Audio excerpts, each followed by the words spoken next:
Hello all வணக்கம். Welcome back to our channel. இன்றைக்கி வீடியோவில் என்னோடய 2 டேஸ் vlog வந்து ஷேர் பண்ணியிருக்கேன்.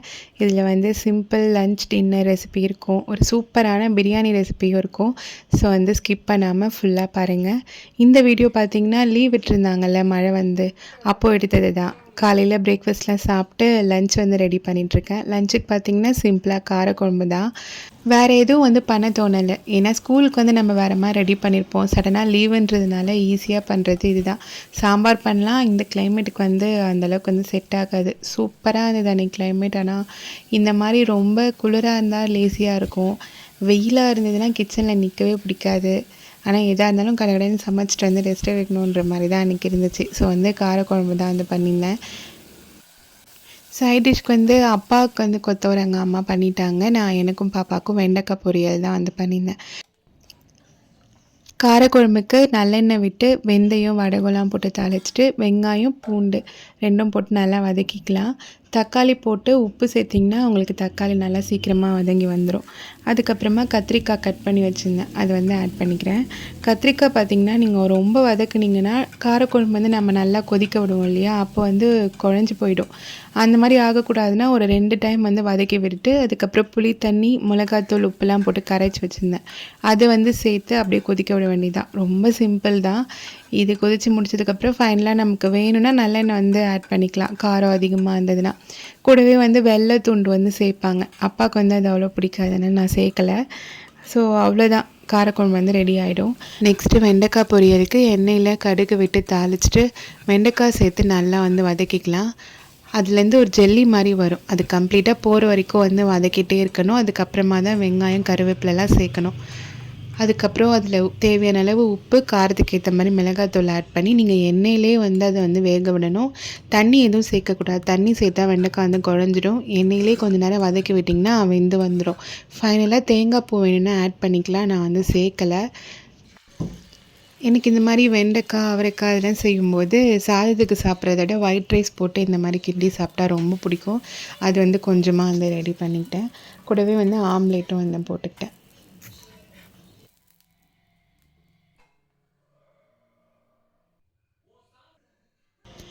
ஸோ அவ்வளோதான், லன்ச் வந்து ரெடி ஆகிடுச்சு. சிம்பிளாக இருந்தாலும் அந்த கிளைமேட்டுக்கு வந்து சூப்பராக இருந்தது. ஸோ நல்லா வந்து சாப்பிட்டேன்.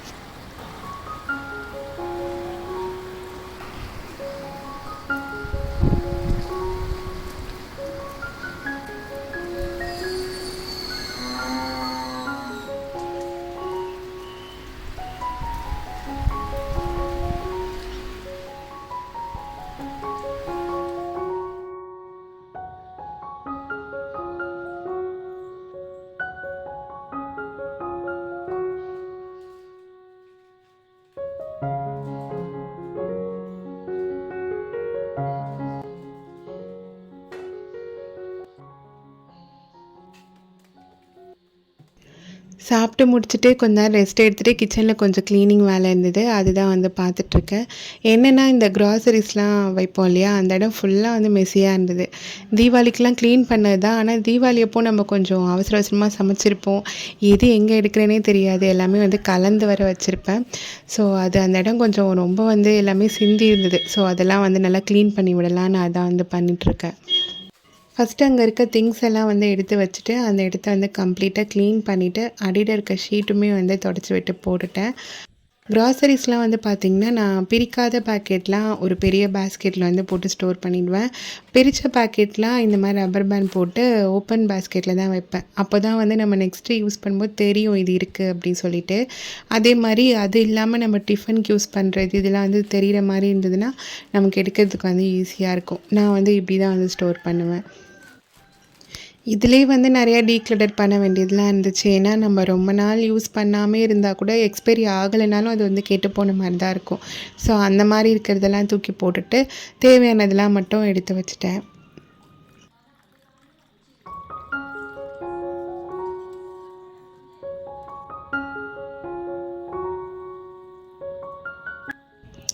எல்லாத்தையும் வந்து எடுத்து வைக்கவே ஈவினிங் போல் ஆகிடுச்சு.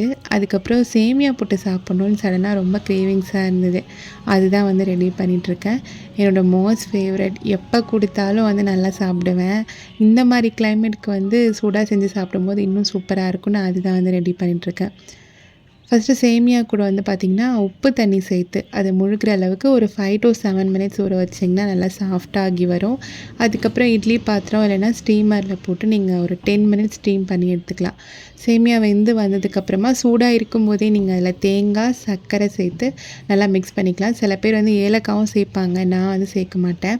இது மட்டும் போட்டு நல்லா வந்து மிக்ஸ் பண்ணிவிட்டு சாப்பிட்டிங்கன்னா சூப்பராக இருக்கும். நான் வந்து பிரேக்ஃபாஸ்ட்டு டின்னரு ஸ்நாக்ஸ் எப்போ தோணுதோ வந்து இதை பண்ணி சாப்பிடுவேன். அன்றைக்கி வந்து ஒரு பேக்கெட் பண்ணி நான் மட்டுமே சாப்பிட்டேன். இதுவே நிறைய சாப்பிட்டதால டின்னர் எதுவும் தனியாக பண்ணலை.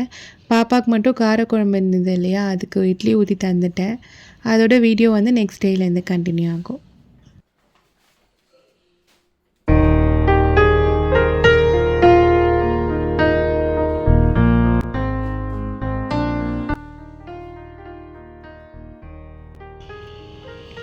அப்படியே விலாக் பார்த்திங்கன்னா நெக்ஸ்ட் டே மிட் மார்னிங்லேருந்து கண்டினியூ ஆகுது. அன்றைக்குமே லீவ் தான் வந்து அனௌன்ஸ் பண்ணியிருந்தாங்க, ஏன்னா மழை நிற்கவே இல்லை.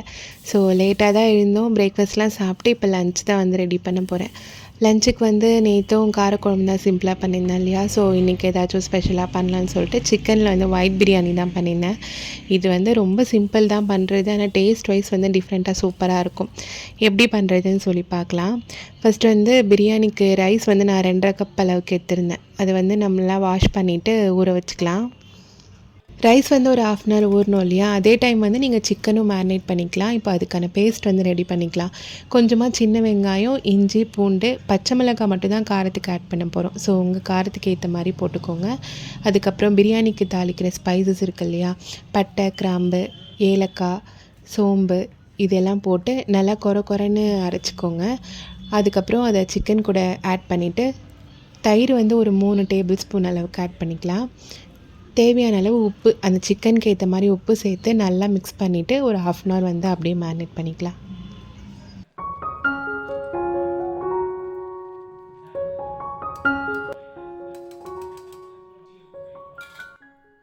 ஸோ ரைஸ் சிக்கன் எல்லாமே ஊறி வர அந்த கேப்பில் வந்து பார்த்திங்கன்னா நான் கொஞ்சம் ஒயிட் ரைஸும் ரசமும் ரெடி பண்ணிக்கிட்டேன். பிரியாணிக்கு வந்து வெங்காயம் தக்காளிலாம் கட் பண்ணோம் இல்லையா, அதுவுமே எடுத்து வச்சுக்கிட்டேன். இப்போ வந்து பிரியாணி தாளிச்சிடலாம்.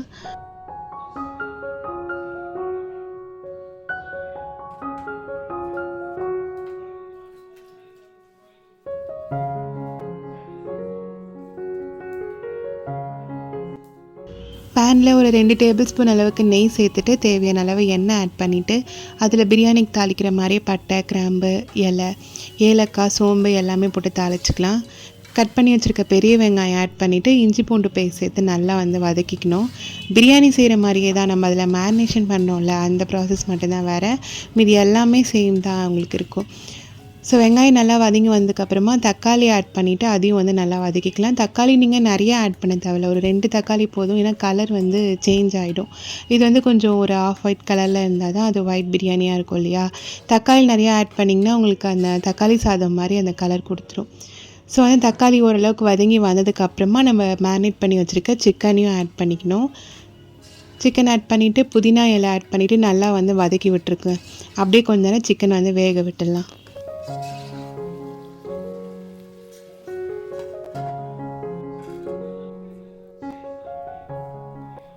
இந்த பிரியாணிக்கு வந்து கிரேவி தான் நல்லாயிருக்கும் 65 விட. நான் வந்து மசாலாலாம் அரைச்சி ரெடி பண்ணியிருந்தேன். ஒரு பேனில் கொஞ்சமாக எண்ணெய் சேர்த்து 1 ஸ்பூன் மிளகு, 1/2 ஸ்பூன் சோம்பு, 1/2 ஸ்பூன் சீரகம் சேர்த்துக்கோங்க. அது கூடவே பட்டை, கிராம்பு, அன்னாசி பூ இதெல்லாம் சேர்த்துட்டு கட் பண்ணி வச்சுருக்க 2 தக்காளி சேர்த்து நல்லா வந்து வதக்கிக்கலாம். தக்காளி நல்லா வெந்து வந்ததுக்கப்புறமா லாஸ்ட்டாக ஒரு கை அளவுக்கு தேங்காய் வந்து ஆட் பண்ணிவிட்டு ஸ்டவ் ஆஃப் பண்ணி ஆற வச்சு அரைச்சிக்க வேண்டியதுதான்.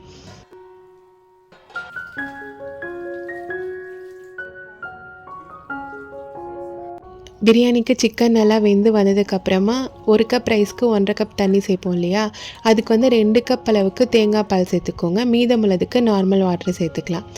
ஸோ வந்து தண்ணி சேர்த்துட்டு நல்லா கொதிக்க விட்டதுக்கப்புறம் நம்ம ரைஸ் வந்து சேர்த்துக்கலாம். ரைஸ் சேர்த்துட்டு கொஞ்சம் நேரம் அப்படியே வேக விட்டிங்கன்னா தண்ணியெல்லாம் நல்லா சுண்டி வந்துடும்.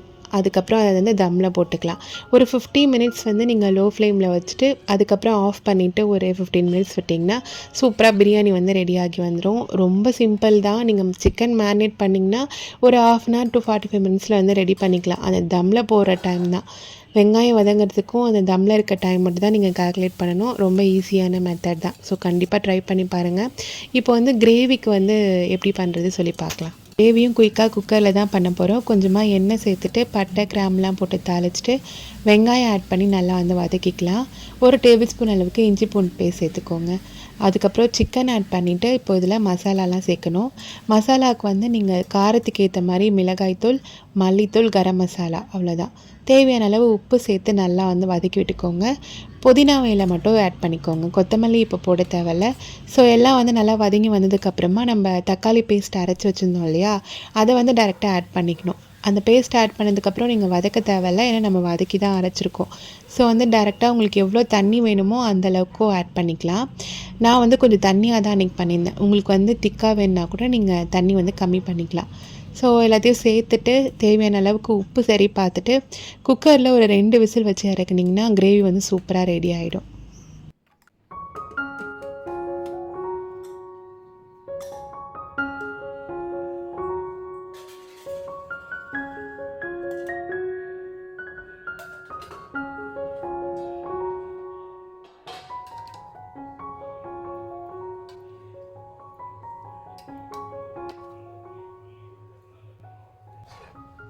ஸோ ஃபைனலாக கிரேவி பிரியாணி எல்லாமே சூப்பராக ரெடி ஆகிடுச்சு. பிரியாணி வந்து நீங்கள் நெய் சேர்த்து ஒரு வாட்டி மிக்ஸ் பண்ணிக்கலாம்.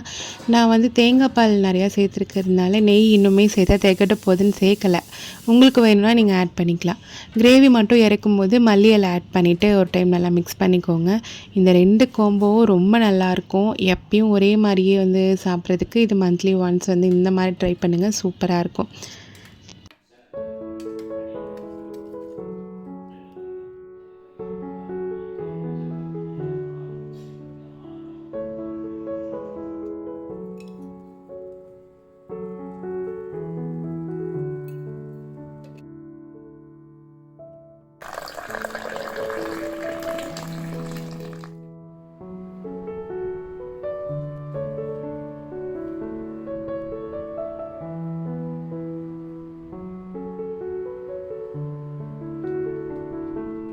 நல்ல கிளைமேட்டில் ஹெவியாக சாப்பிட்டதுக்கப்புறம் வேறு என்ன செம்மையாக வந்து தூங்கியாச்சு.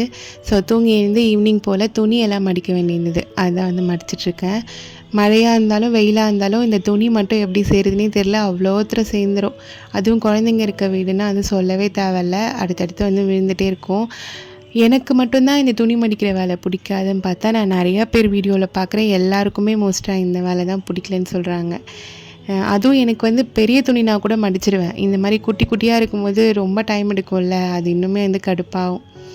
ஸோ எப்படியோ வந்து நான் என்ன பண்ணுவேன்னா, பாட்டு ஏதாச்சும் கேட்டுகிட்டே இல்லை நியூஸ் ஏதாவது கேட்டுகிட்டே இன்ட்ரெஸ்டிங்காக இருக்க மாதிரி ஏதாச்சும் கேட்டுகிட்டே செய்கிற மாதிரினா எனக்கு கொஞ்சம் ஈஸியாக இருக்கும். ஸோ அந்த மாதிரி வந்து துணியெல்லாம் வந்து மடித்து எடுத்து வச்சாச்சு.